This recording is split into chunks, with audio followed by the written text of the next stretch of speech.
today's guests have beef with Prime and are taking them on with their new healthy energy drink. Just delivered arguably the best Dragon's Den pitch ever and received offers from all 5 of the Dragons.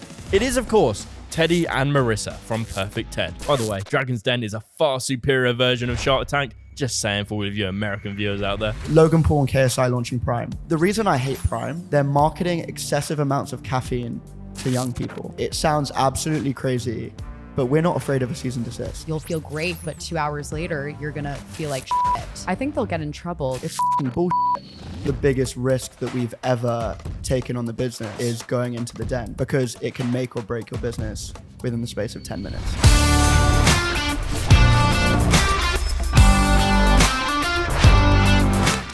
Thank you so much for having us. So, who are these mystery dragons that you accepted the deals from? Stephen Bartlett and Peter Jones. So the main two then? The main, yeah, sure. I mean, Peter's been on forever, right? But Stephen's the new guy and he has a lot of excitement around him, so. Before you go on the show, they actually ask you which 2 dragons do you want, and you almost feel like it's a trap. You know, you don't want to say 2 and then you end up not taking them or not getting those offers, and then they watch the show after and they're like, damn. So who did you want? We wanted those 2. We wanted those 2. But when they asked us, we actually kept our cards close to our chest. Oh, really? What, you didn't tell them at all? I think we were just paranoid Yeah. that they were going to tell them in advance, but. So how much investment did they offer you? We went into the show asking for £50,000 and we left with £50,000. And I think one of the questions we got asked on the show is, you know, you have a beverage company, you're going to need a lot more than £50,000. So why did you ask for that amount? You're clearly not here for the money. And I think that's one of the biggest reasons why entrepreneurs go on Dragon's Den is for the exposure that you get rather than the money. What was the valuation of the business that you went in for? Like, what percentage were you offering the Dragons? Sure. So we went in asking for 50 grand for 5%. And then when we realized we could get more than one dragon, we gave away £50,000 for 10% of the business. That makes sense. Were you worried about insulting some of the Dragons? Because I know that's a big thing. They go, oh, you're not talking to me. I'm out because of that. Because obviously you got offers from all 5 and I guess you had to play them off with each other. Yeah, of course. Actually, in our pitch, we made a joke about Stephen looking young and they all had kind of a go at us saying, oh, you're picking favorites now, are you? But that was on purpose to kind of get everyone talking and the banter was great. So the most awkward thing is when, well, I mean, it's a great position to be in when you get the offers and you go and talk to the wall. By the way, there's sort of like tape on the floor and you go and you cover your mouth to think that they can't hear you, but you're actually not that far away from them. So they really can hear you. So what, do you have mics on you though? Yeah. So they could just hear you through oh, that? yeah, they surely. get everything. Yeah, Teddie was like, holy shit, is this actually happening? Well, I actually said on the way up here to Curtis that this year you seem to be hearing more of it. And in recent years on Dragon's Den, you didn't really hear what they were discussing. But certainly so far on the series you can hear it, can't you, for sure? And we're saying, what if you said, oh, these guys are ripping us off. They're trying to get too much of our business. Or even worse. Well, I think what was interesting was we went to the back and before we went in, we knew we wanted Stephen and Peter. I think they were the 2 dragons. All the dragons are obviously incredible and can bring different things. But I think for our specific business, those are the 2 that could drive the most value. So we went to the back. It was super clear. I think I said, holy fuck or holy shit or oh my God. And then we just looked at each other and said, okay. Stephen and Peter. Yeah. And did you go in thinking you were going to offer that 10% realistically? I think that we set that as the upper limit in case we were given that offer. We were happy to accept it for the right dragon. Yeah, you got to build in some room for negotiation. Exactly. We actually were offered all of the money for 7.5% of the business by Deborah Meaden, and we turned it down, obviously, for Stephen and Peter. But that was also something that we didn't even question it, even though we got a better offer from her. We really just wanted Stephen and Peter. So what alternative value do you think Stephen and Peter bring that Deborah couldn't? Well, Stephen is a marketing genius, right? I mean, he is so resonant with the UK population, actually the global population, a young audience. And he's recently got on planes with his podcast as well, hasn't he? Yes. So they're playing to so many people now. Yes, absolutely. And Peter can really help with distribution. So for those 2 reasons, marketing and distribution, respectively. Do you think like Stephen's come on Dragon's Den and stolen Peter's thunder? Because Peter used to be the guy to go to. The one that got all of the deals if he wanted them. But Peter's got that, new wave of technology and social media backing him up. I think Stephen is someone that really sees the potential in a business. And whereas the Dragons before may have been valuing the company just strictly based on sort of revenue or how much profit they're making, Stephen recognizes the value that he can bring to a brand by simply reposting them on Instagram or talking about them on his podcast. So for him, an investment in a company that might be doing less revenue than the value that he sort of attributed to that company, for him, he can double, triple, quadruple the size of the company overnight by a post, which is something that the other Dragons may not have. So what's the process of getting on the Den in the first place? Because obviously they're not going to just accept everyone. Yeah. So we are super outrageous on Instagram and TikTok. And I think for us, there are two ways you can get on. You can either apply or you can be approached, scouted by sort of producers on the Den. And the second option is what happened with us. So we were approached actually within a few weeks of launching the brand last year, and we decided that we were too early in the company. We would have had to give away too much of the business for a meaningful amount of money that would have made sense for us. So when we decided that actually this was a good point in time, we have some really important national listings, we could really use this exposure, we reached back out and had to put together a video of what we might, pitch on the Den, and we got really good response. Does it give you more confidence knowing that they scouted you, that you might get investment, rather than if you went to them and tried to do it that way? I think so, because they clearly see that you're a viable business and think, one, you would make great television, but two, you'd make a great investment. I mean, they wouldn't ask. I take that back. I do think that they have companies on there that are just good for television. Yeah, that's what I was thinking. Yeah. Maybe they get people on there just for a bit of comedy effect sometimes. It's like the X Factor, isn't it? Yeah. Exactly. They build the people up and say, oh, you're going to be so good, but then they crash and burn on live TV. So Exactly. what were some of your greatest fears going into the Den? My greatest fear was that they weren't going to like the product, or that they felt that It's lovely, by the way. Very nice. Yeah, you can tell us about the product a little bit at that point. Sure. So our product is a matcha-based energy drink. Matcha is a powdered green tea that's rich in antioxidants, amino acids, and caffeine, but it provides a different kind of caffeine to energy drinks or coffee. It's a longer lasting, slow release caffeine, so you don't get jitters, crashes, anxiety, and it has 50 times the antioxidant concentration of spinach. So very healthy. So how does it compare to Prime or something like that? Oh God, Prime. Well, Prime just came out with that new energy drink, right? They were first, I think, a hydration drink. I mean, what's interesting with Prime is that they're going after the same consumer as Red Bull. They're going after someone that wants, something that's energizing as fuck, I think was one of the taglines. We're going after the consumer that actually is a bit more health conscious. And a lot of our consumers are women that wouldn't pick up a Red Bull or wouldn't pick up a Monster because they don't resonate with that branding. And I think we speak to that demographic a little bit more, as well as the working professional that doesn't want to feel a crash an hour after they consume the product. They want something that's a bit more longer lasting. I think to that point, we supply most major tech offices to date. So Google, LinkedIn, Amazon, Sky, all of these offices, because they've realized that if they want to keep their employees productive, they have to supply something that isn't going to give them a crash an hour after. We need Sam for Kai, maybe. Maybe we do. On a trip. We can sort that out. It could be our new R&D. I think that's why they created a tea break or a coffee break originally, because they wanted people to have that time to energize, and they weren't just giving them some time off, Cup of tea, 6 sugars, off you go again.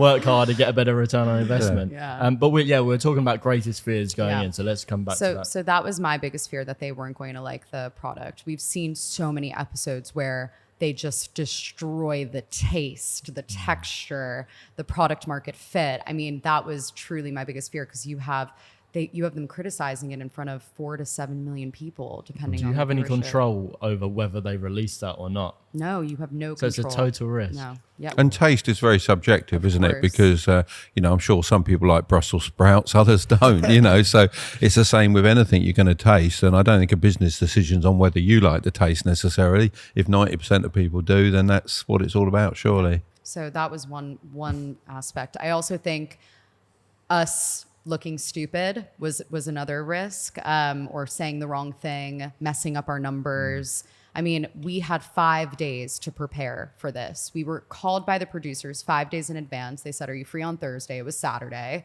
We went into, prep mode, working round the clock. And you can always fumble. I mean, you're on television. It's quite nerve-wracking. So for us, that was I think another fear. And actually the biggest argument that we've had as co-founders is over the decision to go on Dragon's Den.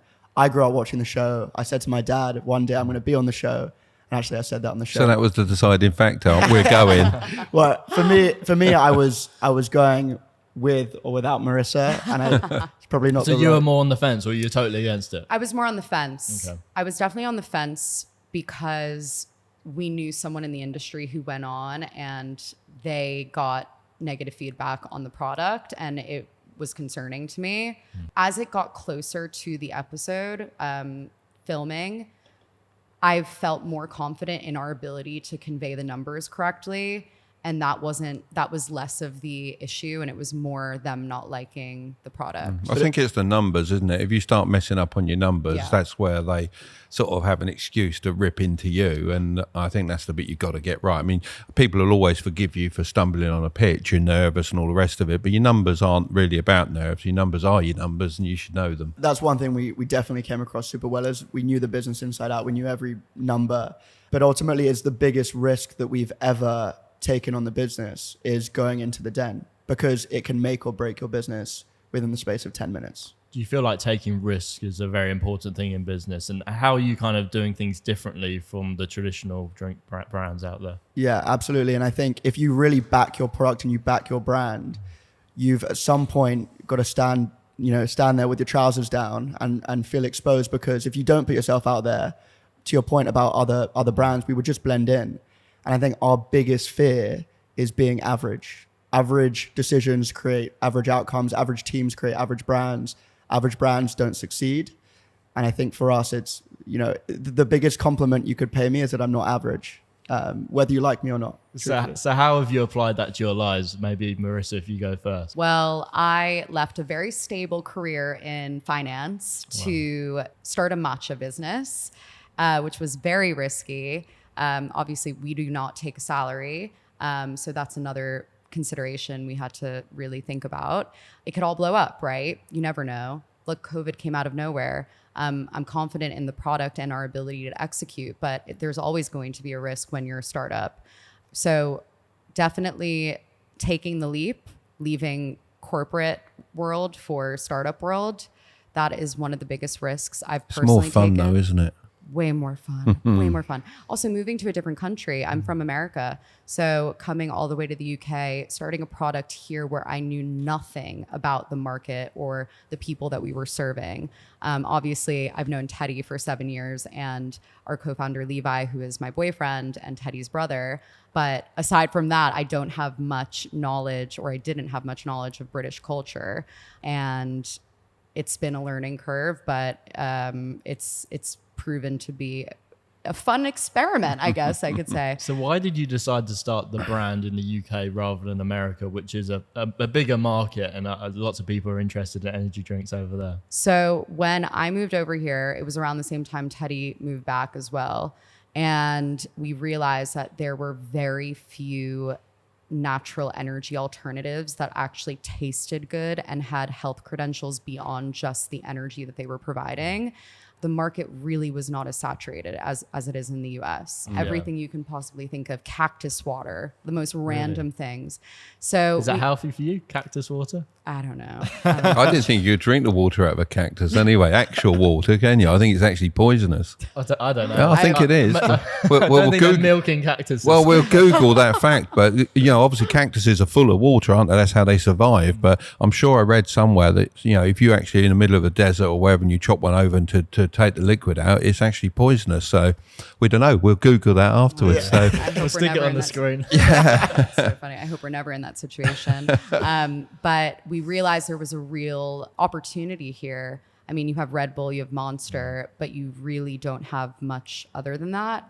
Whereas in the US, again, it's much more competitive. So, and as you were saying, Monster and Red Bull really don't appeal to the feminine market at all, do it? Well, Monster definitely doesn't. I mean, Red Bull might cross over a little bit. But absolutely. And beyond that, it was the type of energy these drinks were providing. I mean, I started drinking matcha because I have terrible ADHD and terrible anxiety. And when I would drink coffee or other energy drinks, I would feel like shit.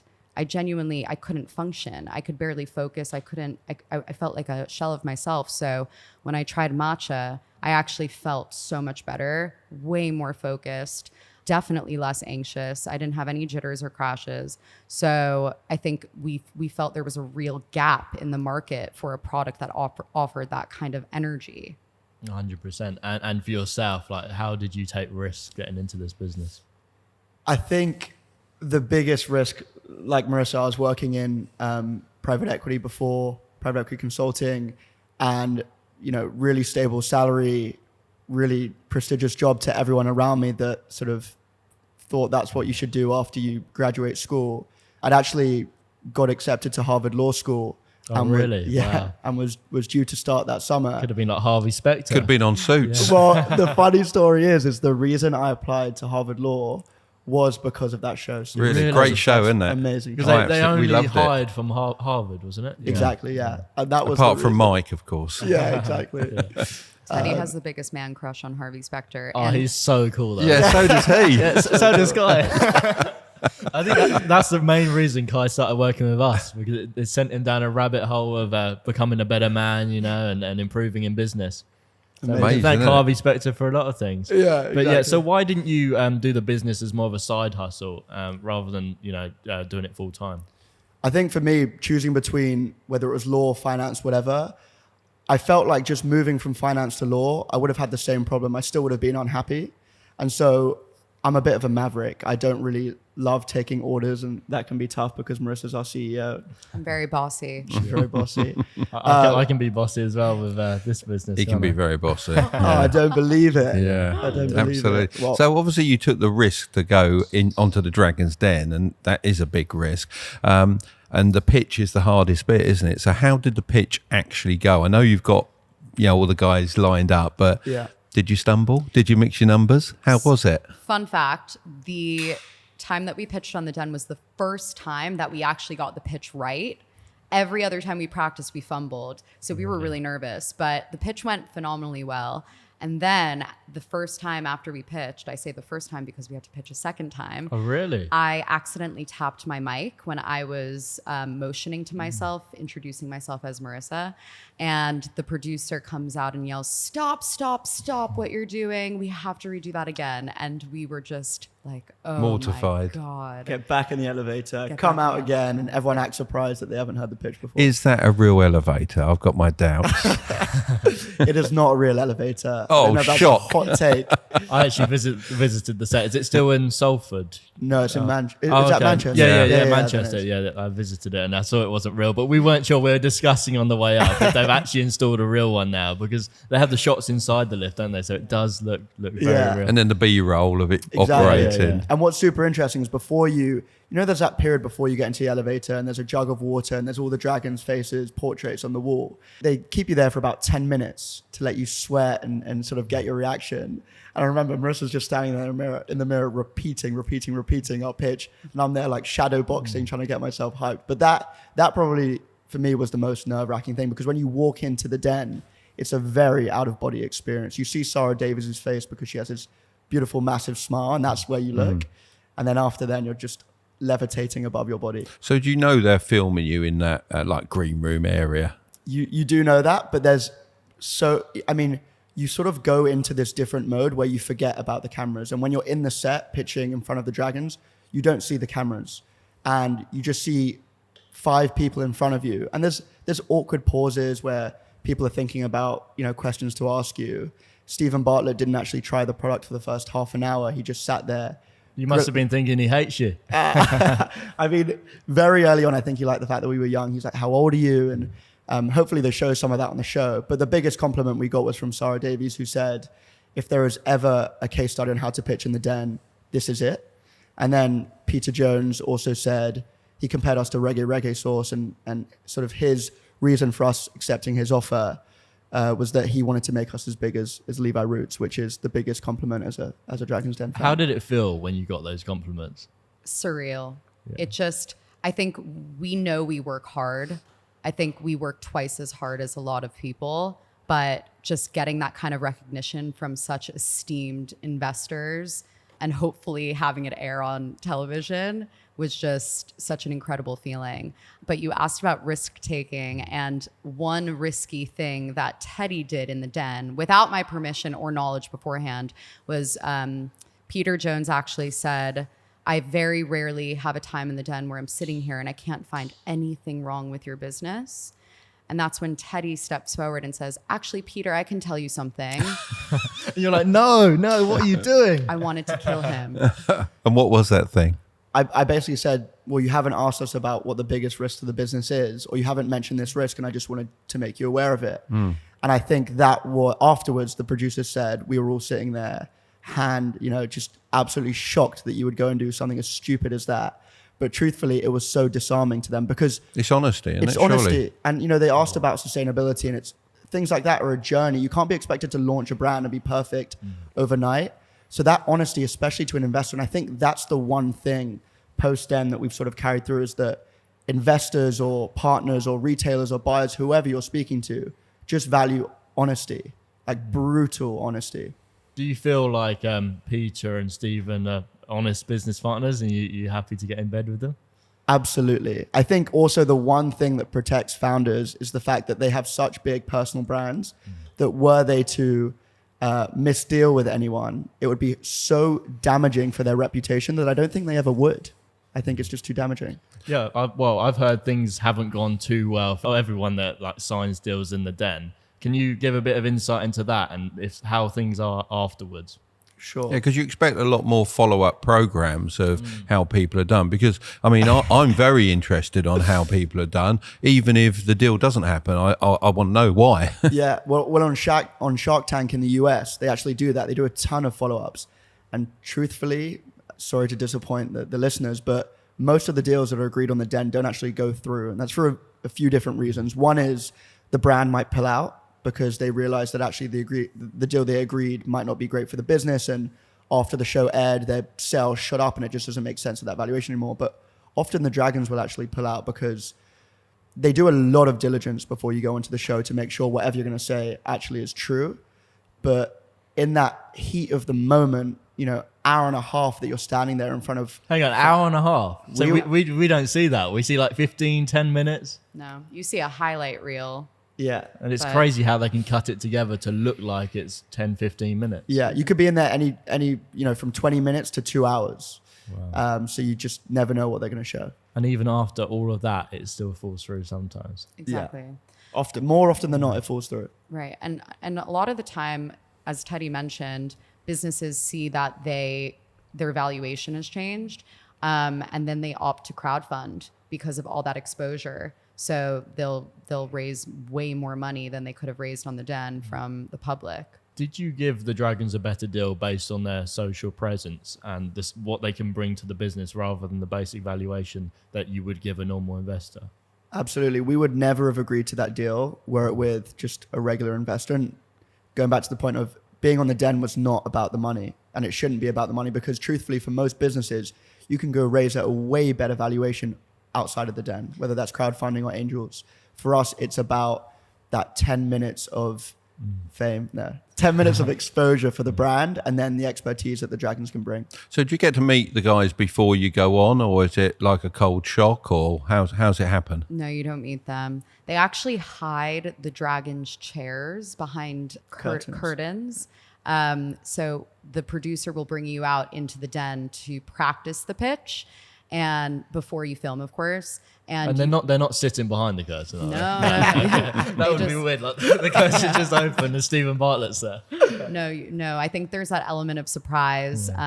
They're actually not allowed to know anything about your business beforehand. So if you say reach out to them before you go onto the show, you're actually disqualified. It says also that this is one of the fastest growing drinks brands now in Europe. So what's the revenue on that, and what are the numbers? Sure. So this year we'll do a few £1 million in revenue. And we, very excitingly, I don't know when this podcast being aired, but we're launching nationally with Tesco across very good. 1,100 stores in their meal deal, and also as a 4-pack, which is, for a drinks brand, that is the holy grail of listings. And I think for us, when we first started the journey and people would sit there and say match is too niche, or, that's the feedback we'd get, for the largest grocery chain in the UK to launch us in their most competitive space is a huge vote of confidence for so us. Putting that into a meal deal, that's I think that's got a retailer about $235, isn't it, normal? We'll be launching in Tesco at $175. $175. So on a meal deal, that can't be more than £1 within the meal deal, I should imagine. So That's tight numbers to get in there. Big numbers of cans, but very slim margins, I'm assuming there. But drinks are a volume game. You know, most consumer products, you have to drive that volume. So often you'll have to take a listing that might not be as profitable as you'd like, drive up the volume, and your cost comes significantly down. And actually for us, a year in, we've been able to drive a lot of volume outside of Tesco that it does make sense commercially. And as well, our most expensive ingredient is the matcha, of course. And because we have a wholesale matcha business as well that complements the drinks business, we're able to drive even more volume, get our cost of goods down, and help our margin. As well, having such a high margin matcha wholesale business helps, of course. Because I hear a lot of people, and the Dragons as well, they quite often say drinks market. No way, that's one of the most risky markets to get into because you can only lose money or you can sell out to one of the big guys. Did any of them mention that? Sure, because we didn't have a food and beverage background. If we came from a food and beverage background, we would have accepted that maybe you have to lose money for the first 3-4 years. We're going to be profitable this year, which is unheard of for a drinks brand, because we didn't come in with the preconception that we have to lose money. You don't have to lose money as a consumer products brand. You just need to build a brand that grows organically and that people want. You know, I think the reason that so many brands lose money in their first few years is because they're hemorrhaging on marketing. Burning the money. And a lot of that comes down to marketing. For us, we made the conscious decision that it's really uncomfortable to be in front of the camera. Despite as me coming across as an arrogant fuck, like I actually really don't I don't enjoy. think you come across like that. It's all good. But I really don't enjoy being in front of the camera. But we decided that there's 2 ways you can launch a business. Logan Paul and KSI launching Prime. They started as influencers and launched a brand. Or did they actually start it? You know, they've got someone behind the scenes. They've probably got minority shares, I would say. But yeah, they're used as the face to boost it up. Exactly. Or the other route is you create influencers out of a brand. What does that mean? So that means for us is being very vocal as to why we consume the product. You can pay 100 different people to use the product, post a little UGC, user-generated content video for you to use on your socials. Or, you know, we drink the product 5 times a day. There's no one better to speak about it.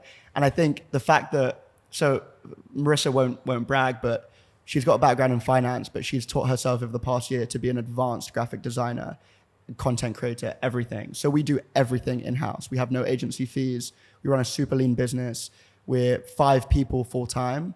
And I think hiring is the most important part, like hiring rock stars that know more than you. There's no point hiring junior people to boss about. I don't need a PA. I can manage my own schedule. I think we just need people that are hungry and ambitious. So it's trimming the fat. So why do you want to be profitable? Why not just funnel all that money back into the business? Because we're not looking for an exit 5 years down the line. And we're not looking to fundraise every 6 months, especially in this current environment. Plus, my biggest inspiration in terms of business has been my dad, who worked in property and did super well there. And the expectation that you'd buy a property and sell it for less than it's worth or that you bought it for makes no sense. So why should you be producing a can for £1 and selling it for 50p? That makes no sense. So where's the target then? Because obviously when you talk energy drinks, particularly in the UK, you're really talking, I think, Red Bull, to be honest. Can you be as big as Red Bull, do you think? Why not? Why not? Get an F1 team out there as well. There you go. So what's the idea for alternative marketing? Because obviously Red Bull, they've got cliff diving, extreme sports in general. And the F1, as we've mentioned there. Yeah, and F1. They've got this whole like media team off the back of their drink. Red Bull was actually started. So when you think about matcha was never started or never produced in Japanese farms to be used in an energy drink.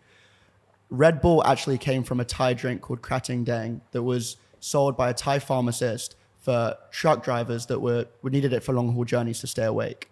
And what they built out of it was an incredible media company Red Bull gives you wings, for example. You know, they use a couple eyes in there rather than just one eye because they can't make false promises. And I think the interesting thing with Red Bull is they sold you an aspiration. They sold you that growth. They sold you the dream to be able to do anything. Yeah, you drink this drink, you can do what these guys are doing. Absolutely. You can go skydive or go to the moon or whatever. And I think for us is we have that aspirational element, but it's super grounded. To the Red Bull consumer, this may sound a bit flaky, but we genuinely just want to power people to feel their best selves. There's so much pressure in this world, especially with the pandemic, cost of living crisis, job insecurity. People don't need to be told. I mean, hustle culture is something that I think was cool a couple years ago. And I think today there's been a lot of pushback because I think people are focused more on their mental health. You know, there's an incredibly strong link between diet and mental health. And I think that's something that we're exploring with our drinks. I noticed you sell the matcha powder as well. So how's that used? Because that sort of went straight by me when I was looking into it. Sure. So matcha powder is typically used as within a latte or a tea. It can also be used within baked goods, different kind of recipes. I said that. So I thought it was in your more, muffins. Yeah, exactly. There you Matcha go. muffins. I thought it was more like a protein powder thing you put in water. Is it that you can use it that way? You or? can use it in both Any way ways. you Yeah, want. exactly. Okay. And so what we also do as part of the business is partner with cafe chains, hotels, restaurants on the matcha powder. So they're serving PerfectTed matcha lattes, matcha teas. We even had matcha overnight oats at a few cafes, which were delicious, actually. So yeah, some of the brands we partner with are like Joe and the Juice. We're on their menus. Planet Organic, Blank Street Coffee, some really, really cool brands. So You say about the quality of the product, and you emphasize that a lot on the website. As you grow, how do you control that quality? Because eventually, will you not be taking all the top quality and then you've got to look a little lower, or was it expandable? What was the grade called again? Because we talked about this in the car, didn't we? Yeah, ceremonial grade. Yeah, Ceremonial, I mean, yeah. that's got to be top grade, isn't it? Yeah, it is top grade. So why is it called ceremonial then? Matcha is typically used in the Japanese tea ceremony. Right. Matcha was first consumed by monks and samurai around 800 years ago in Japan. So this is with all geisha tea rooms, that sort of thing, I'm assuming. Exactly, yeah. Yes. And so it's very popular within Japanese tea culture. They've created a ceremony around it. It's actually a beautiful ceremony with incredible choreography. We did one over Zoom because we couldn't go to Japan. And You have to go. Have you been at all or not? I have been. It's a beautiful place, isn't it? I'm pushing for a work trip there. I Putting think it on you a should business. I think definitely get that. you could Put get it in that. the budget. You could actually link that to like monk mode, because that's really popular online at the moment. People actually All right. There's a What do link you in mean? there. Monk mode. Monk mode, yeah. So like Iman Gadji says, like you work really hard for a certain period of time and you funnel all your energy into the business. So that could kind of be an avenue you could explore with some marketing. I like And plenty of social media if you go to Japan, that's for sure. Some samurai stuff as well. Yeah. That'd Sure. be cool. I think the challenge that we're navigating at the moment is that matcha is so culturally significant in Japan, and obviously not being Japanese, we have to just make sure that we're super respectful to Japanese culture, because I think we can't change the fact that we're not Japanese, but we can just pay respect to, because it is such a significant part of their culture. Yeah, I think there's this whole argument about cultural appropriation, isn't there? And Absolutely. I see it as more like you're taking something from their culture and then put it in our culture, in not a disrespectful way. You're kind of integrating it. Taking the best sure. bits. Yeah, and kind of paying homage to where it came from. Absolutely. And that's why we have a ton of resources on our website about the history. And actually, when we launch with different cafes, we go in and educate their barista teams on the history behind it. Super important to us. So back to the quality. I think we sort of skimmed over that. So Yeah. is the quality sustainable? Yes, because we work with the best farms in Japan, and they're able to produce a high enough volume to support us through our growth, which is great. And obviously, the price gets better as we expand. The biggest challenge we have is that you have some matcha actually comes from China, and it's seen as fake matcha, and it's penetrated the supply chains of some cafes, and it's priced super, super low. So educating consumers on why fake matcha might be bad for them and actually dangerous to them if it's not radiation tested, but then also showing that actually it tastes a lot better if it comes from Japan. So why would it be bad? Radiation, obviously, that sounds bad, but what would that do to you? Sure. So with traditional tea, you steep it in water and then you're consuming the water. So it's almost like flavored water. With matcha, you're consuming the whole leaf. So it's important that it's organic. It's important that it's farmed correctly. And then also, if you think about farmers farming it, if we're a sustainable brand, we need to make sure that farmers aren't handling harmful chemicals. So that's something that, as a consumer in a cost of living crisis, it's very hard to justify buying organic products, but it often does make a difference, not just to your own health, but also to other people, far removed from you that are working hard to provide it. I think that's very wise to make sure that all the farmers are well looked after. I mean, within my business, I visit all the factories that I produce in, be it in China or Vietnam. And we were discussing this the other day, weren't we? I visited several I won't deal with. One I actually got hurt slightly, and it was that bad. Oh, wow. Because a piece of machinery came off. Yeah, a didn't piece it? of Hit you machinery in come the off. eye, It just nearly hit me in the eye. Just hit me above the eye, cut me. And the guy said, "Well, you're going to buy from me." me. I said, no. He said, but we're really cheap. I said, yeah, I can see why you're cheap. I said, I don't want that, and I can't see my consumers eye to eye and accept that. So there's no way we're doing business. And I think you do need to keep that. And also notice you're high on your sustainability as well, which is what I like. It's aluminium cans in there, and as you say, you can't be sustainable straight from day one necessarily, but you can build on that. And I think you've got some program to offset carbon as well. Yeah, and we're 1% for the planet, meaning we donate 1% of our annual revenue to environmental related nonprofits. That's good in today's environment, isn't it? Yeah. You mentioned you had like 2 businesses. Did the Dragons try and get investment in both of them? Because I've seen them do that quite a lot. Yeah, they did. It's all under the same entity. So for them, it was investing in one company. Oh, right, okay. But I think the reason that they were so attracted to the proposition was that, and actually the matcha powder business to some people might not be as sexy, right? Because you look at that can, it's a lot sexier than matcha powder, especially to those that don't consume matcha in its traditional form. But it's super profitable.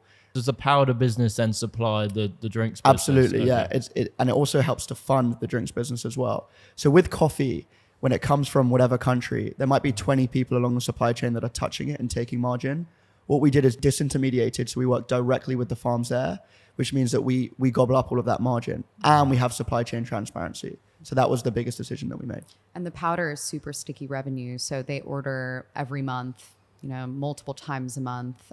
So it's really very predictable. So there's a lot that goes on behind the scenes in these TV shows. Did you have any disagreements with the producers at all? The producers are amazing in the sense that you feel like a celebrity when you turn up. It's. Oh, you're sweet talking them now. I mean, no, it's Well, you're the it's star true. of the show, aren't you? Yeah. Without you, those other dragons are nothing. It's true. You get hair, makeup, they carry your Dressing bags, room. dressing room, whatever you want to drink or eat, they'll make it for you. But truthfully, it is TV, and there are sometimes different sort of ambitions for each party. So for the BBC and the producers there, it's to make great television. And that makes sense. Great television is good for them. And actually it's good for us, because if more people are watching the show, there's more eyeballs on our brand.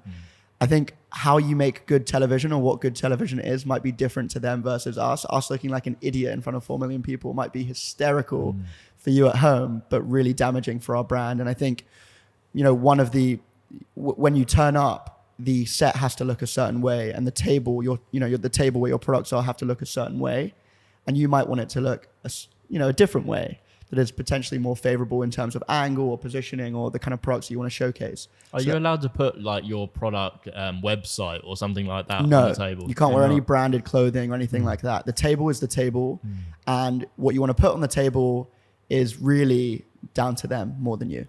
Oh, really? You can't even have a sign that says your brand name on it. Really? No. How many people do you think are going to go over to your website and buy the product after this comes out? Do you think it'll have a big impact on your I mean, you brand? must have already figures or an uplift into what you're selling. So what do you Yeah. imagine that's going to be? We expect around 400,000 people on our site on that night. Really? Yeah. So how many viewers does Dragon's Den get per episode? Between 4 to 7 million. And you can back that up on your website. I mean, your website will take that, or you have so you buy in space or whatever you need to do so it doesn't crash. I sure hope so. I sure hope so. No, we've spoken to Shopify and have made them aware that we're expecting all this traffic.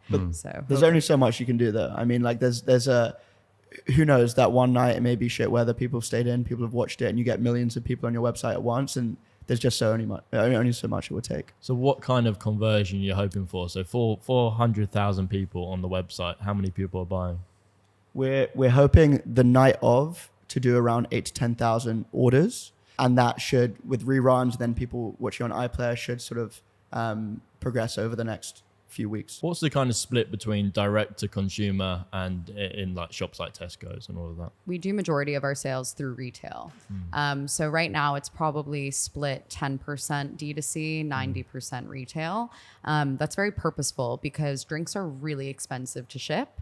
And if you think about it, drinks are also more of an impulse purchase. So you might be out, you're tired, you're at work, and you head into your Holland & Barrett or your Tesco and you pick up a PerfectTed because you're tired and you need to feel energized. A lot of the time, consumers don't shop in bulk online for drinks, especially if they're not in that need state at that time. So you're not preemptively guessing you're going to be tired tomorrow. So you stock up on PerfectTed That's at least the psychology behind the buying drinks online. I guess we're a bit different, aren't we? We tend to fill a fridge because we got guests come in and all the rest of it, and we know what people are likely to want to drink, so we get it in, don't we? Yeah, maybe we need a supply. Yeah, exactly. We have to go onto your website. Exactly. We'll give you a discount code. But it's very interesting because when we went into the den, previous drinks brands had gone on and they got slaughtered, or one of them specifically by Stephen Bartlett, because they didn't have a big enough online presence. But then when we went in, it was, wow, that's very smart for pursuing a retail first strategy and then focusing on D2C after. And that's actually one of the areas that he wanted to help us with. Yeah, it's like the perfect mixture. You've got Peter Jones with the legacy business, and then obviously Stephen Bartlett with the new stuff. And I think social media. I think D2C was super sexy, a couple of years ago, especially coming out the back of the pandemic where everyone was shopping online. And it's crazy because you have a ton of those D2C brands that now are trying to get into retail because it's just so expensive to acquire customers online. Do you think that you'll get on Diary of a CEO? Maybe even as like an ad in there. Like he talks about Sure a lot, doesn't he? Yeah. We actually edited a photo of Steven in his podcast room with a Huel and changed it to a PerfectTed. I think that needs to happen for sure. Sure. With PerfectTed, where did the name come from? Is it something to do with your name? I sound like so vain, right? Are you just perfect, it's all- Ted? it's all about Are you. you, Ted? As you've probably seen over the past however long, I'm far from perfect. I'm very imperfect. And I think Okay, Mr. Harvard. Okay.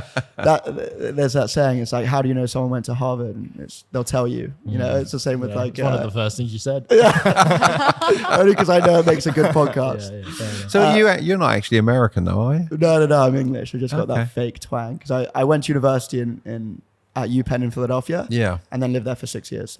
So did you just go, I'm going to call the drinks brand PerfectTed No, because I'm perfect? No, There was a lot of thought behind it. We kind of we looked at a lot of brands that we loved personally, and many of them had names in them. So take Deliciously Ella, Nutty Bruce, Jimmy's Iced Coffee. We love that. We buy that. Jimmy's. Yeah. We felt a personal connection to those brands because of the human name attached to it. And we thought it had to be related to one of the founders. My name, Marisa, is kind of a mouthful. Levi is Taken, famous denim brand. And then Teddie, we felt was gender neutral. Everyone kind of knew a Teddie. Ted the movie is hilarious, and a lot of teddy people. Bears, Teddy bears are cute and nice, cuddly. It's a cuddly product. Yeah, I'm a cuddly guy. but it's also like, if you've got a massive marketing budget, you can make Lululemon, the word, mean something.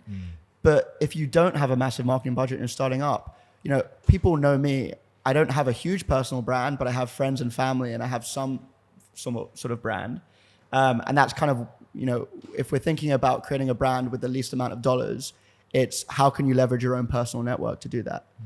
And is it patented, like the formula and everything? Yeah. How was that process? So- I imagine Deborah Meaden probably Yeah. asked about that. Yeah. She So- loves a patent. She does love a pattern, doesn't she? She loves sustainability and a patent. Yeah. So we've got it's called a proprietary blending process, which basically Matcha is incredibly hard to work with. So if you want to start a drinks brand today and you try to work with Matcha, actually the first time we ever did a trial in our manufacturer, well, that's actually a good story, because when we first launched the drinks, we'd invested all of this money in ingredients, and we get a call from the factory saying, there's been a fire in the factory. We can't produce your product. And the ingredients were going to go out of date. So they said, you can either, let the ingredients go out of date, or you can buy more ingredients and do an even bigger run not in our trial facility, but in the main factory. And we did it.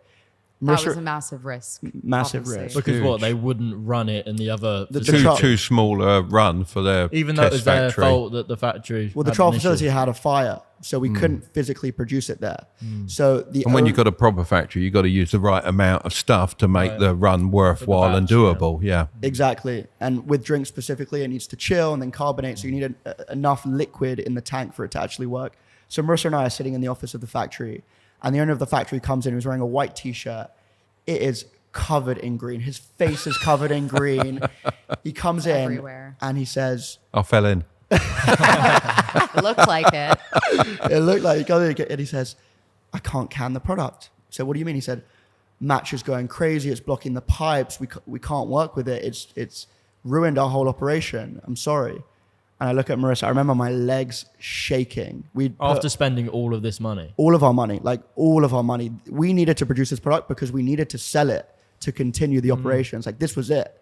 Teddie was nearly in tears. Yeah, I honestly, it's the first time I've wanted to cry probably every couple of weeks in this job, but it was the first time that I think I wanted to cry. And you sit there, legs shaking, and we were able to come up with this process over the next 4 hours, working with the team there that were incredible to actually physically get the product in the can. So how much was at stake? Like, how much have you invested into this product? At that point, probably £50,000. Wow. Which That's a lot of may, pressure. it may not seem a lot in the scheme of things, but when it's your savings and it's your reputation, you've just left your job and everything's on the line. And actually, we launched on Kickstarter initially, so we'd sold a ton of product before we'd produced it.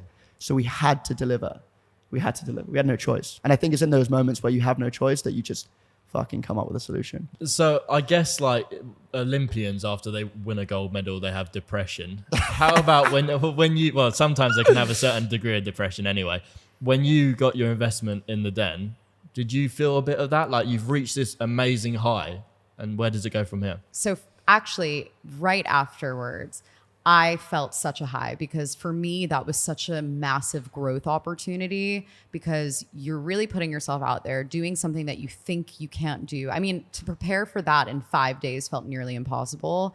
So getting 5 offers blew our expectations and really made us feel very confident in the business and ourselves.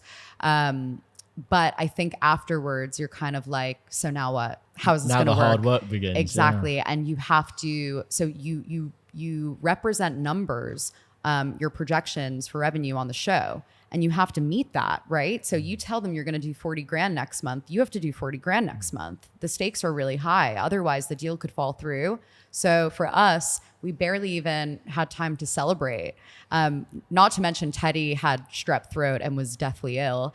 But we just kept on going. And I think definitely felt quite down afterwards. I know you did as well. But my 2 happiest moments on this journey were, 1, going into the den and pitching, and 2, pitching Tesco.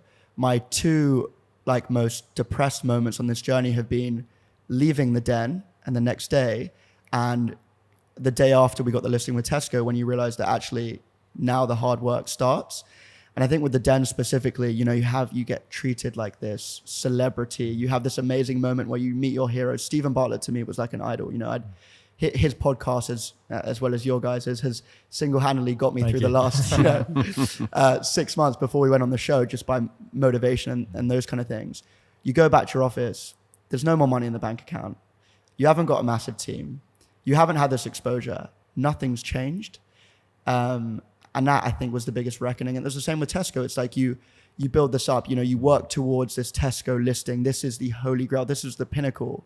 You leave, and then it's like, now what? And I think for me, I'm someone who's never satisfied. And I think that's one of my biggest flaws, but also one of my biggest superpowers, whether it's in dating, whether it's in work. that's why he's single. Yeah. Single shout out No on one's the good enough podcast. for PerfectTed. We need some more female listeners on this podcast that they can help me out. But it's like you reach this pinnacle, and then it's like, now what? So were the Dragons aware that you had a Tesco's offering on the table? No. So they're going to be quids in then, aren't they? Yeah. Was that due to the Dragons' help, or was that something that was in the works anyway? No. So we, until the point of you agree a deal on a show, but it doesn't take months before that deal actually goes through. So you're on your own for those months. You're on your own to fund the business. I think the biggest mistake that people think is you go into the den, you agree for £50,000 investment, and you receive that the next day. Well, they've got the cash next to them, haven't they? So surely they just give it to you, don't they? Yeah, exactly. Fake. Oh, no, really? I can't believe that. And after you've paid the legal fees, it doesn't even end up being £50,000. So What kind of legal fees? The ones involved with signing the deal? yeah, because On your side, or you have to pay for all of them? no, as in you have to make sure that the contract you're signing is fair and makes sense. You're up against 5 businessmen that have made tens, if not hundreds of investments, and are looking to sort of get an edge where they can. I think they're very respectable, and obviously they negotiate in good faith, but everyone wants the best deal for them. Did you change anything in the contract? You don't necessarily have to say what it was. But Yeah. Did you send it back a few times? There's conversations around terms and stuff like that, and I think the interesting thing was that the business that you go into the den with doesn't look the same when the deal's signed. So you have to allow for that kind of change. I hear Sarah Davies had some good words for you after your pitch as well. Oh, she's amazing. She was probably She is lovely, isn't she? Oh She my comes gosh. across just so lovely. And even though we didn't accept her offer, she was just so happy for us and was very vocal about it. She was very impressed with us as entrepreneurs, said we were, if they could write a case study on how to pitch in the den, we would be it. And she said that our 3 flavors were all delicious, which was music to my ears. Yeah, so what tips would you give our viewers on pitching something or going forward in business or even just in life in general? Maybe top 5? Yeah. So I would say the number one thing for me personally is to make it personal. So tell a story. I think people respond so much more positively to stories about, overcoming challenge or finding a solution. And that's why you've created this product. This is a classic hero's journey, isn't it? It's what works with content online. So Exactly. That's what Curtis is particularly good at, particularly working with myself on my videos on my own channel. We try and get it into a real good story, don't we? And so Dad will tell me the facts and figures, this is what happened, then we'd arrange it into a hero's journey so that people are hooked from the start to the end. Absolutely. So really just making sure there's a strong storyline there. I would also say confidence. You have to be confident in yourself and the business. You can tell when people are very nervous and when they're doubting themselves. It's very obvious. So I think for us, walking in there, speaking very loudly, clear diction, that is super important. There is overconfidence as well, because I've seen that on the den myself several times, and people come in, they're so confident, I'm going to get this, blah, blah, blah, blah, blah. And then the arrogant side comes across, which is the overconfidence. I've seen that more on Shark Tank, and that's what I was going to say. With the American side, they're so loud, and maybe that's what they like on their TV. Probably hype them up before, don't they? There's such a difference between the two. Did you find that, like watching Shark Tank versus Dragon's Den? For sure. Shark Tank is way more of a Hollywood production. Yeah. And it's all shiny, isn't it? Absolutely. But I will say there is a balance between confidence and humility. You have to be humble and modest. And if they have a piece of criticism, it's probably not in your best interest to get defensive about it. You should probably acknowledge where they might be right and try to find a happy medium. Still defend yourself to a degree, but acknowledge that they're also right. You want to feel like it's a win-win. I'd also say in a pitch, generally it's better to ask for advice as opposed to money or some other favor. But obviously in this case, in Dragon's Den, you're asking for money. So they know that. Yeah, they say when you ask for money, you get advice. When you ask for advice, you get money. But just on that point, when we think about Shark Tank, actually, when we were getting inspiration for our pitch, we weren't looking at Dragon's Den pitches. We were looking at Shark Tank pitches. We wanted to invoke this sense of emotion and be super different and be memorable. And hopefully that's what viewers will see. But just off Marissa's points about the most important skills, I think for me, the one thing that I'd wish I'd known starting a brand as an entrepreneur is I wish I'd be taught how to sell. And I think that's something that isn't taught in school. It's not taught at university. And when you are taught sales, you're taught how to, create beautiful slide decks or make incredible graphs, but people don't resonate with graphs or pitch decks or slides. They resonate with, as Marisa said, stories and people and relationships. And so when we went into the den, they were investing in us. They weren't investing in the brand or the product, because I'm so confident in the team that we could sell, the common thing is ice to Eskimos, right? But we have created something that we're both passionate about, that has a vision and a future, but also hopefully is backed up by entrepreneurs that can deliver. And I think the one thing that frustrates them more is when you go in saying you can do something and you can't, or you say you've done something and you haven't. So just being super real about what you're able to deliver and what you have delivered today. It's incredible when people come in and they've done £10,000 in sales and they act like they've built a £200 million business, or they ask for a valuation that's worth £10 million. Actually, we lowballed the valuation because we didn't want to spend, and this is actually one of the most interesting things I think in terms of our approach, is we didn't want to spend the whole show defending our valuation. We wanted as much airtime as possible to discuss the brand, the product, the benefits. That's where the value comes. And I think, the moment you price yourself out of their reach or unfairly, it's a lack of credibility. Do you think that's sort of partly down to the Dragons, though, because people know they're going to get pushed on their equity? And I think they just get afraid, don't they, to offer a realistic pricing straight away? Yeah, and I think that was our biggest concern. Because for consumer products brand, £50,000 will not change the business. Having the dragons will. So when we first went on, maybe we should ask for £150,000, £200,000. But that immediately rules out some of the dragons that have never made that kind of investment. So for us, it's how can we get 5 dragons in the den, and how can we come away with the best deal possible? But that's definitely a consideration. It's like, how do you go aggressive but not too aggressive? It's almost like they're in a lucky seat, aren't they, really? Because they are. wouldn't get these offers otherwise. No. They are 100%. And there was actually a lot of backlash against the fact that when other situation are you forced to go into a room with 5 people, have an hour and a half to pitch, and have to agree there or then to whatever terms they make. And there have been situations, particularly in Shark Tank, it's actually happened in the den, I think it was in last season, where they say, okay, I'm going to give you an offer, you have 20 seconds to accept. Are you going to accept it? That to me is wrong.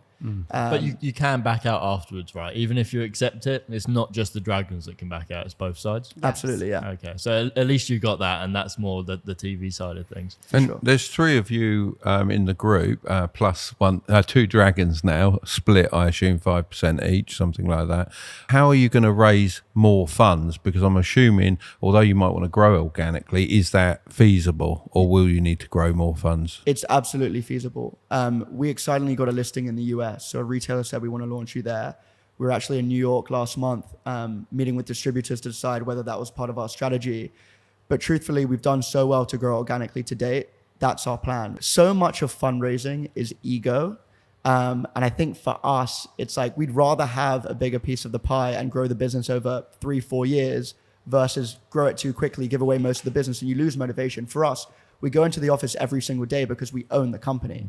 And because we know that every sale we make or every piece of value every piece of value we add to the business, my whole sort of wealth is tied to the success of the business. If the business is worth £1 million more, I've got 33% or 30% of the business. You know, it's a direct relation. So why does business school push this crowdfunding and all the rest of it so much? Because it does seem to be the way most startups go these days, and they end up with 10% of the company they started out with. Yeah, it's like they escape their job and then they make a new job for themselves, and they don't own as much equity as they should. Well, depending on the business, it might be more capital intensive. We're lucky we don't own a manufacturing plant. We partner with a manufacturer. So let's say you're a product that can't typically, you can't use a conventional manufacturer, or there's a machine that is very niche and you have to buy it up front. I mean, that can get very expensive, and maybe you can't get a bank loan. So you'll have to raise money for that. I mean, we're lucky in that a lot of the kind of external help that we have isn't out of reach financially, if that makes sense. Would you be looking to own that eventually, or keep working with them as a partnership? Well, we've discussed vertically integrating with the farms in Japan, but TBD on that. yeah, I think for us, we know our lane. We know what we're good at. We're good at building a brand. I don't have an expertise in building a factory. But I think to your point about why they push that business model of crowdfunding is because starting a business is so expensive. And it's so expensive because you have to spend on marketing. You have all of these agency fees.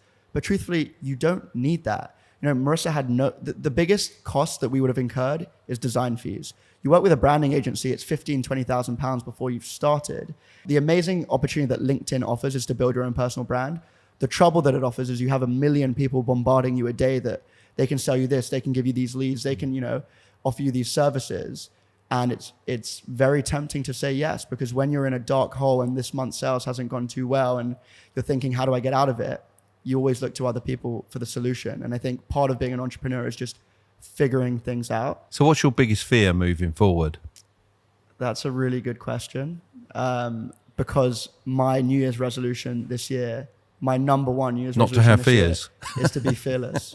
But is it a good idea to be fearless? Because having that fear for a certain thing can cause you to, approach it in the correct way. Sure. I think there's a difference between being fearless and being reckless.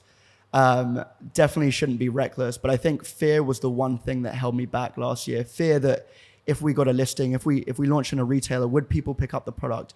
Fear that if we went to the den, would the dragons like our product?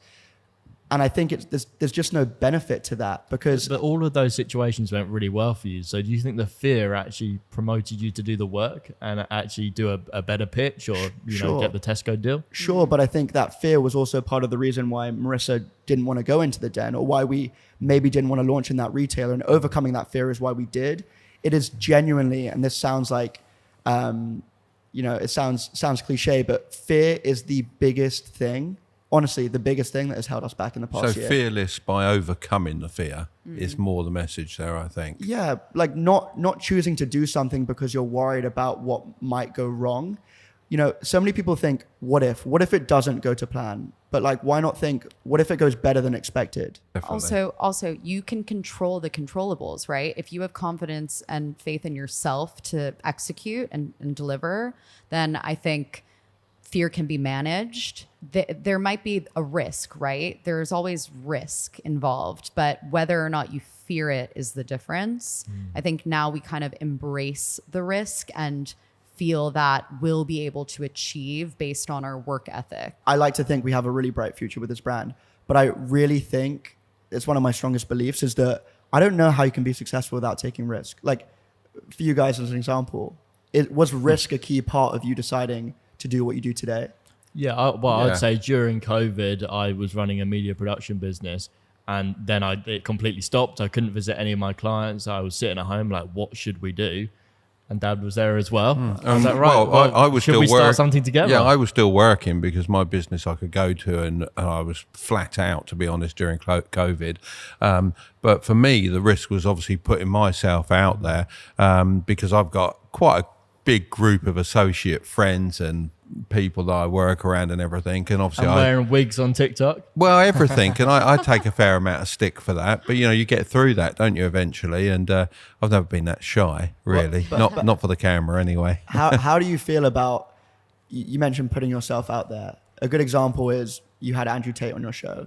There are a lot of people that won't resonate or like what he has to say. Yeah. Including myself, to be completely honest. Well, I don't agree with... We like to say we interview interesting people. And I think interesting people like yourselves are interesting. Now, if our viewers can't take something from our interviews, then, they're a little bit polarized, aren't they? And that's a shame because I think you can learn something from everyone.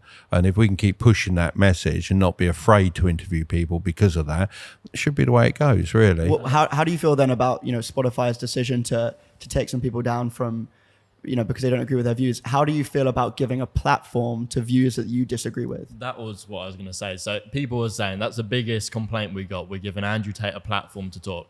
But he's already got a massive platform. He talks to so many people on Rumble. We're actually just offering a different angle on him and talking to him in a certain way, talking about business and the things we're interested in. So even if we weren't to give him the podcast, he'd find another podcast to go on. He'd go on Rumble. So he's already going to get his message out there. It's just... we think it's very interesting to talk to people that have different views from us. Yeah, and also let the guests speak as well, although I just cut you straight off there. But, to let the guests speak, I mean, when we spoke with Andrew, it was, we had a similar format to what we like to go through, and we ask the questions. We want to hear the full answer. We don't want to be trying to argue every single point. And then obviously we do a reaction video after that to what our points are, where they might be different. And I don't think overall they're that much different. I think the problem with Andrew Tate is when you take a lot of his views out of context, they can sound absolutely awful. And you go, why do people follow this guy? Yeah. But then you listen to the full conversation, you go, oh, that's why he said that in that way at the end, and that's the problem he's had. He's had a whole army of people chopping up all his content and putting it out on TikTok and all the other different platforms. It's sort of done him in to a certain degree. Like these platforms have certain echo chambers, and Andrew Tate's benefited from that, but so are the people that maybe really hate Andrew Tate. Like there's different sides to things, and social media polarizes people, and we're trying to do the opposite. So a solution to that is giving voice to those people, but then also bringing people onto the show that might disagree with him and giving them a chance to rebut. Yeah, at the end of the day, interesting people. I mean, you're interested if you're opposed, you're interested if you're in favour. If you're middle of the road, there's some interest there as well, isn't there? You've just got to take the bits out that you want, dispose of the rest, and enjoy your life. I think we've got to get rid of the idea that if you sit down with someone and have a conversation, you completely agree with everything they say and you absorb their beliefs and you're just the same. Like, there's got to be a way to have discussions with the other side. Otherwise, you're never going to get anywhere in society. And I've replied on many of the comments that, if I only had people on the show that I 100% agreed with, we wouldn't have had anyone on the show. Would you tell me if you disagree with anything I said today?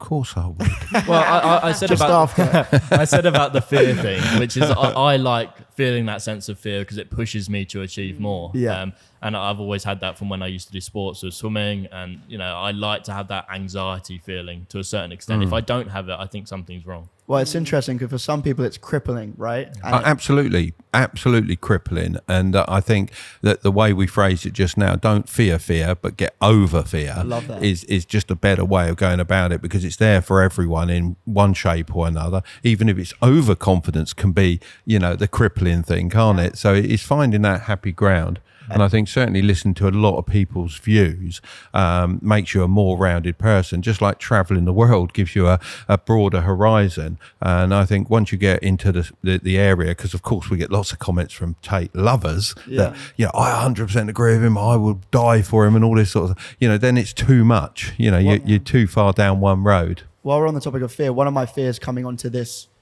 podcast is,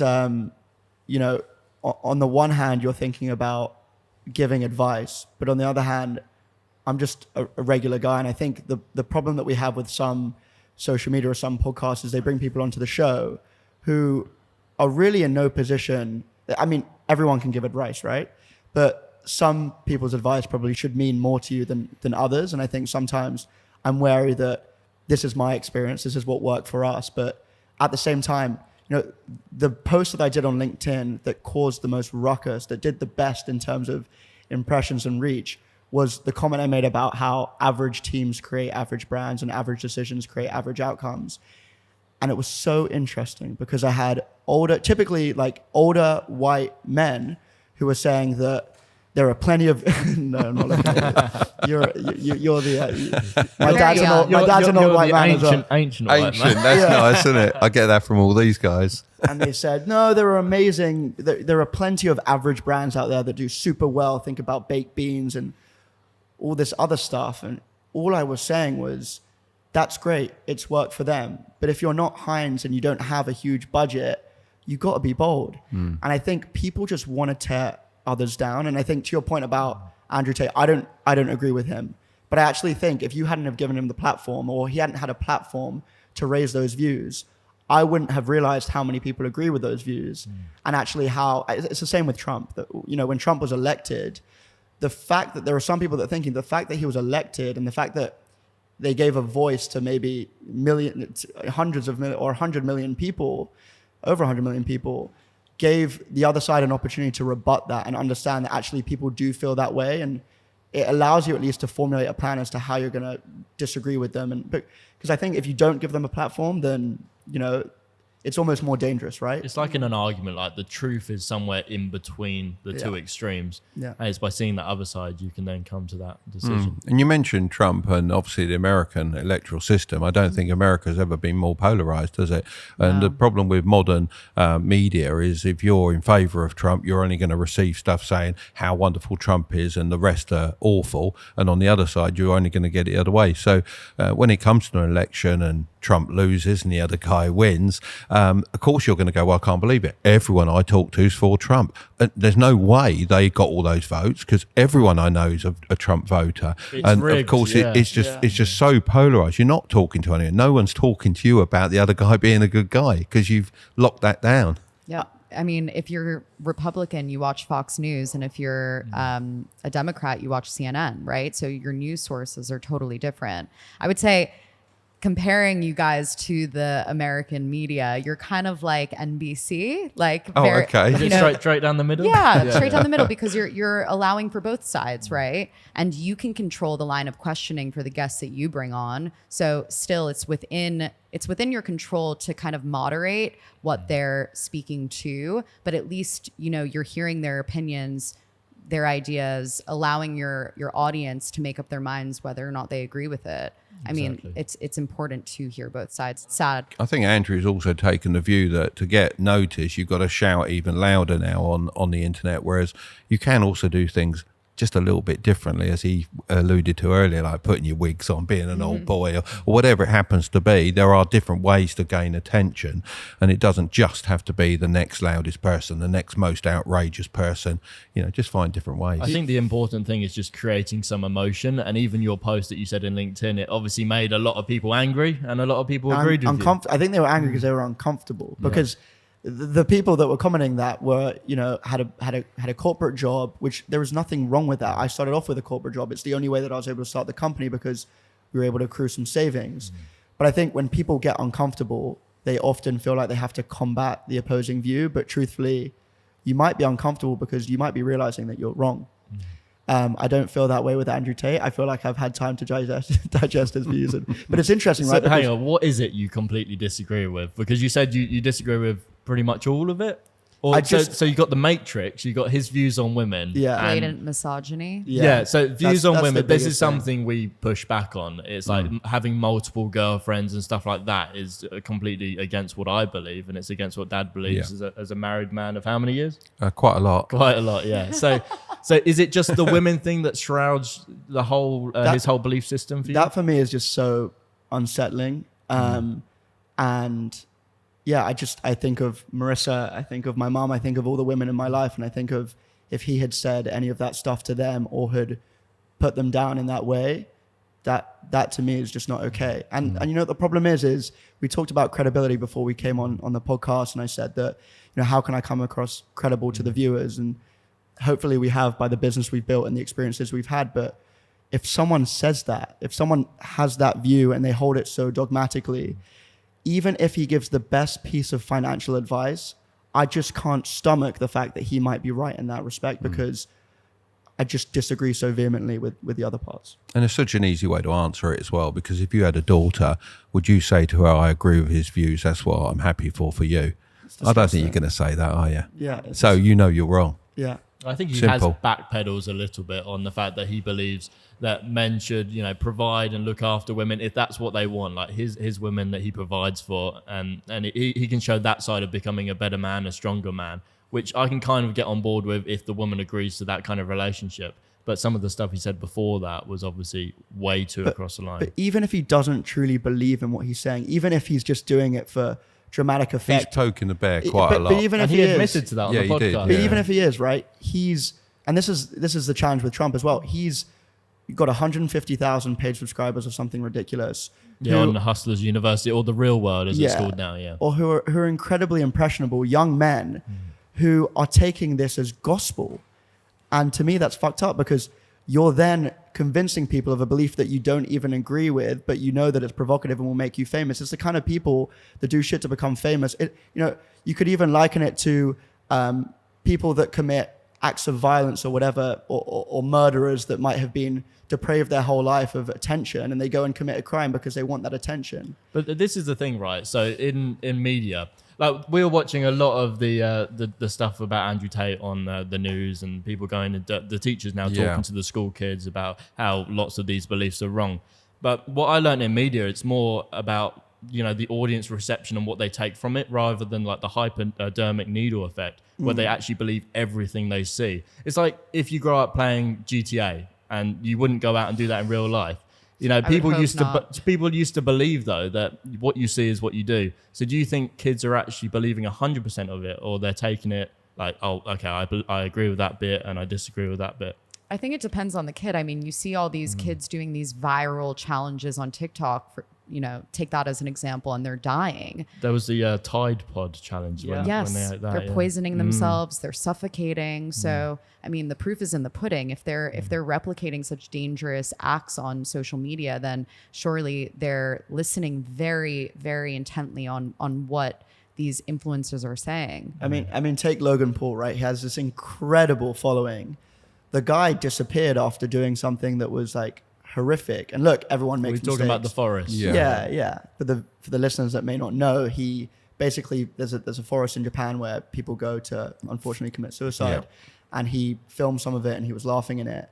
The guy's now selling millions of hydration drinks to young kids, and I think actually when you mention Prime, the biggest risk that I see is that they've just launched an energy drink. I think it has 200 milligrams of caffeine, which is over 2 cups of coffee in one serving, his following is predominantly younger kids that can't even purchase a product. And if they can, you have parents that are buying 200 milligrams of caffeine to their kids, which is just not safe. Did you see the whole like wakey wine situation? Oh, don't go on they're to selling that. it for so Surely. much. Yeah, this crazy amounts. £100 a can? I'm a mug. I bought one for £11, not quite £100. Oh, okay, yeah. But there are parents spending £1,000 on 10 bottles. What's of the Prime. best shot? Wakey wine. Yeah, exactly. So like, maybe you should do something similar. Obviously not price it at that extent. Or just Yeah. get yours into wakey wines. Yeah. We're in Just get the meme. discussions. Oh, are you? We're that'd be internally awesome. try to organize something. So with advertising, are you allowed to compare your product to other brands? Because I know Logan Paul recently compared his to Red Bull, but he taped up the can. Sure. So obviously he wasn't, degrading their brand. I think you can do it more in America, can't you? Because Coke always goes up against Pepsi and it's seen as that. But in the UK, it always has to be a mystery red can against Pepsi or whatever. So I think it's different either side of the pond, isn't it, for that? Yeah, just to play it safe, we try to keep it ambiguous, but using enough similarity to make it obvious that Yeah. you know who we're talking about. But I think we're constantly thinking like, how can we break the rule? I mean, it sounds absolutely crazy, but we're not afraid of a cease and desist. Like genuinely, if we got a cease and desist from Red Bull, I think it would do more benefit for our brand than discourage us. Because as an example, when we first started, we ran a spoof tube campaign. We basically found the dimensions to the adverts in the tube. We printed off some adverts. We went onto the tube and we took some videos of us putting it in those sort of slots. Yeah. And we said, hey, we've launched our first national tube campaign.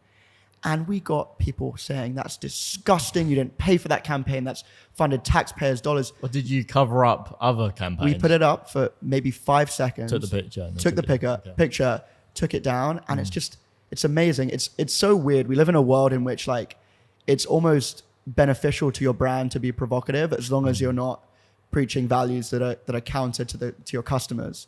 And it will be very interesting to see the response to this show, because obviously there are people that agreed with Andrew Tate that will probably think, who's this fucking idiot who doesn't know what he's talking about? He's a posh twat, whatever. You'll be getting the hate comments down below. That's fine. That's fine. But I'm sure you get Only lots of nice love comments, as guys, well. please. Nice comments. yeah, Thank you. I'm very, very sensitive. Yeah, he's Teddy. Look, Teddy. He's very Don't tell cuddly. them that, because that'd be even worse. Even better, come at me.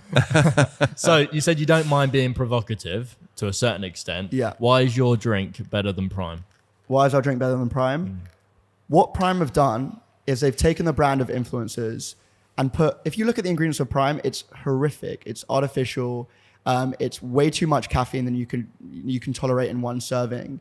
And it's basically what they've done is replicated the effect of Red Bull that will have on your body. What we've done is, and the way we think about energy, by the way, is 3 waves. We think of the first wave of energy being Red Bull and Monster. And what did they focus on? They focused on one thing, which is providing energy at whatever cost. The second wave is by natural energy drink brands that may have focused on providing that same kind of energy, but using natural ingredients. We represent the third wave of energy. No one loves the energy drink that they currently consume. It either tastes like shit, it makes them feel like shit, or uses shit ingredients. And we've performed across all 3. And so when we went into the den and we explained the rationale for the product, it just makes sense. It just makes sense. And there's a huge education piece with matcha. But I think we've created something that people need in their life. Why is your drink better than even Red Bull? Red Bull has 42 grams of sugar per can. Just sit with that for a second, okay? Red Bull has the same amount of caffeine as we do, but again, we're a different type of caffeine. You might drink a Red Bull and you'll feel great, but 2 hours later, you're gonna feel like shit. You feel progressively better throughout the day when you drink a PerfectTed. There's no downside to drinking it, whereas with Red Bull, there are loads of downsides, talk anxiety, jitters, crashes. So, okay, then what about sugar-free Red Bull? Sugar-free Red Bull. You're still Tell me about the poisons in that. your body is still processing all of those artificial ingredients. We use all natural ingredients. They use, I believe, around 18 to 23 ingredients, depending on the SKU, the type of drink that it is. And we use below 6 ingredients per drink. I mean, what's crazy is if you if you go to America and you look at a lot of the drinks in their fridge, we've discussed this. Actually, a lot of those drinks can't be sold in the UK. They use an ingredient called monk fruit, which shows up as 0 sugar, but it's super, super sweet. And so the reason I hate Prime, and again, sorry, all of you Logan, I like nothing against Logan. That's going to be great for the intro at the start. Yeah. Hate Prime, hate Red Bull, all of this stuff. The reason I hate Prime, not particularly their hydration drink, but their energy drink, is because they're marketing excessive amounts of caffeine to young people. That's it. I think they'll get in trouble the same way that vapes were in the US. They got targeted by Juul, for creating flavors that were targeting younger kids. So has that been killed now in the States? The vaping? They're trying to because it's rampant. Yeah, because they're just like a little USB stick, very sort of sexy and appealing to the youngsters. And people juuling are smoking more than they would be if they were using, just regular cigarettes. Yeah, but it's good for you, isn't it? Like, what do you guys? What do you guys think? For I guess your listeners, what do you think are some things that young people are doing that they've been maybe not, impressed upon by someone like Andrew Tate? But what are some things that you think young people are doing right now that they've learned from social media that they should be avoiding? That is sort of the misconception that you see. Well, I can't talk for everyone, but I know myself, I've been looking into more of the microbiome and making sure that I'm a healthy individual, even for business, topping up every different level, like exercise. I'm on a diet plan, making sure everything's tip top for performance. So I think nowadays people are a lot more health conscious and thinking about what they put in their body. And even like I was watching the Diary of a CEO podcast the other day, and calories, how calories are a complete lie, and it's not all about having as little calories as possible, because it's the quality of food that matters the most. Yeah, so I think absolutely. that's one thing. It's the same with sugar, right? It's like, okay, if you have a 0 sugar drink that has a flavor, or a 0 sugar product that has a flavor, is being flavored with something. And what's that doing to you? Exactly. And what is that ingredient? So that's just something to be aware of. And what about yourself? Well, my biggest fear is that obviously everyone's seeing an airbrush lifestyle. Whoever it is, it's airbrushed to perfection. Yeah. And as you know, no one's life's perfect, Ted, is it? No, far from it. Far from it. What a pun. That was so smooth, wasn't it? It's imperfect, Ted. Actually, one thing that I'd love to raise, and again, this is something that I would have laughed at. August was probably the month that I was most down. I mean, it's funny because we're filming this on Blue Monday, which don't get me started on that because that's actually a fraud. I don't believe in a blue day. It's rubbish. But I love Monday. I always got up on a Monday morning. Great, I'm going to work and I'm getting my stuff done and everything I wanted to get done. You were ready before me this morning, weren't you? Yeah, I was. Come on, hurry up. I was actually in the media van, as we like to call it now, already ticking over, going, come on, we got to get there. Yeah, but I remember I was super down, and it was weird because it was the month we'd done the most revenue. The business was performing best. We just got a ton of listings. We'd secured 5 offers on Dragon's Den, and I was just super down. I couldn't explain. And I think part of it was because I took all of that shit for granted.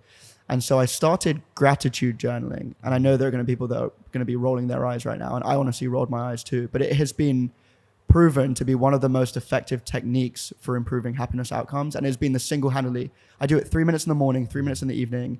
There's a great book, you can get one on Amazon called the 6 Minute, I think it's a 6 Minute Diary.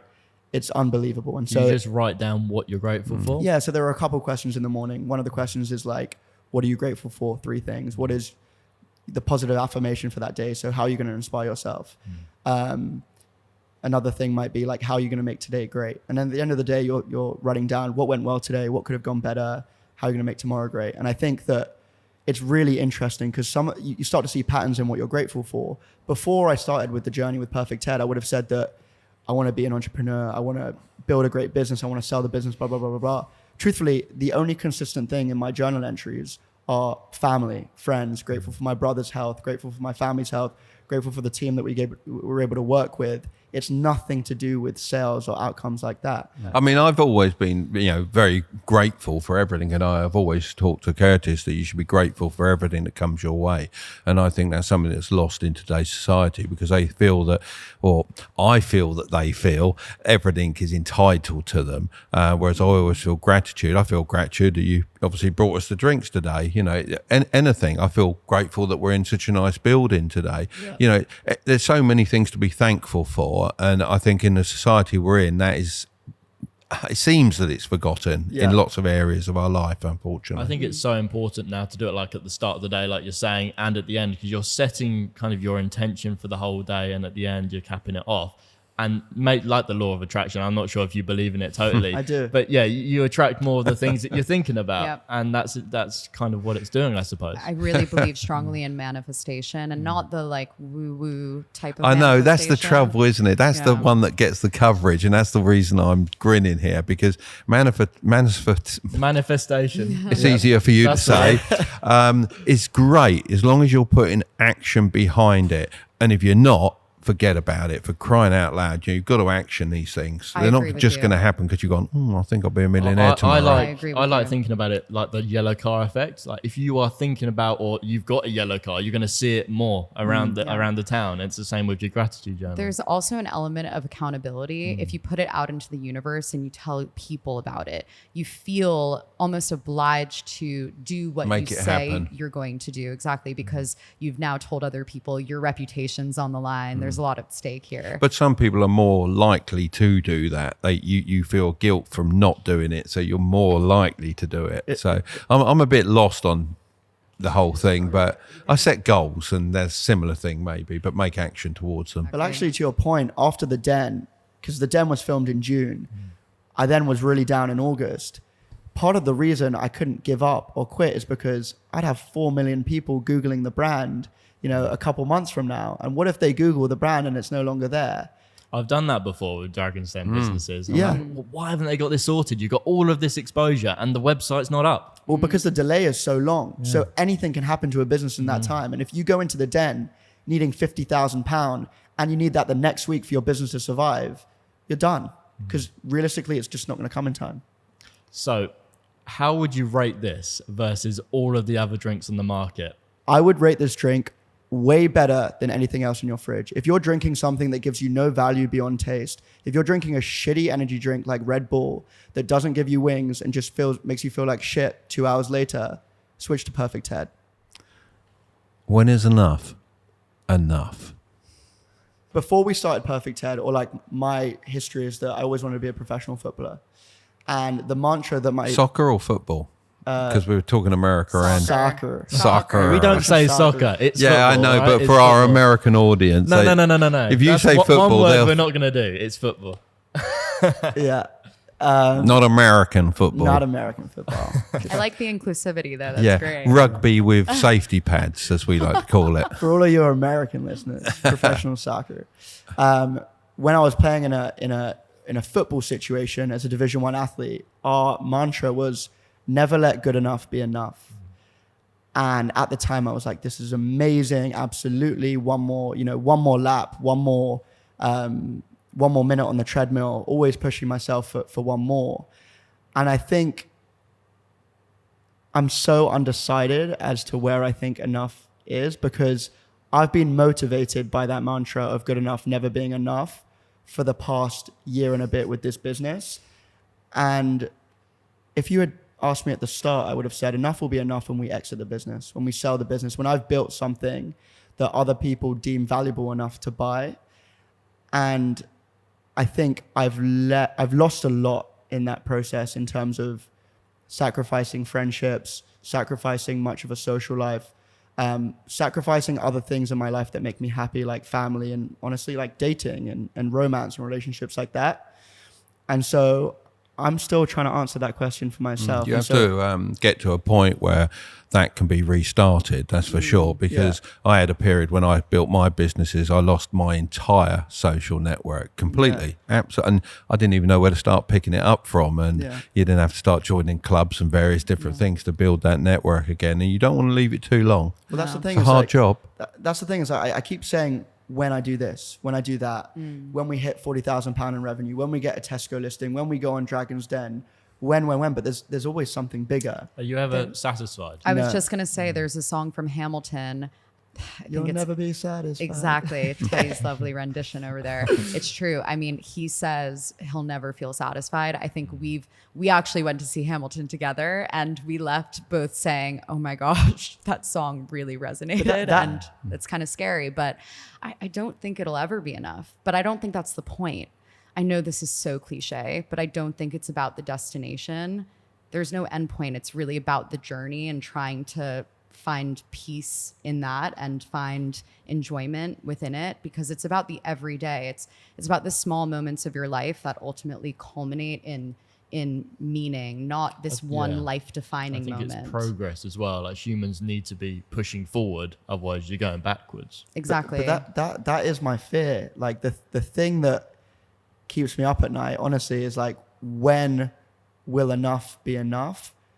But as I say that, you know, you're at the earlier stages of your career and you're going fucking stronger than ever. Hey, get in. And you know what I'm saying? And my dad's the same. It's like, I don't want to be pursuing this ultimate goal because I don't know, right? What the fuck do I know? But I've never pursued an ultimate goal. I've only ever pursued happiness along that journey. And I often use what you call as a cliche, and happiness is a journey. It's not a destination.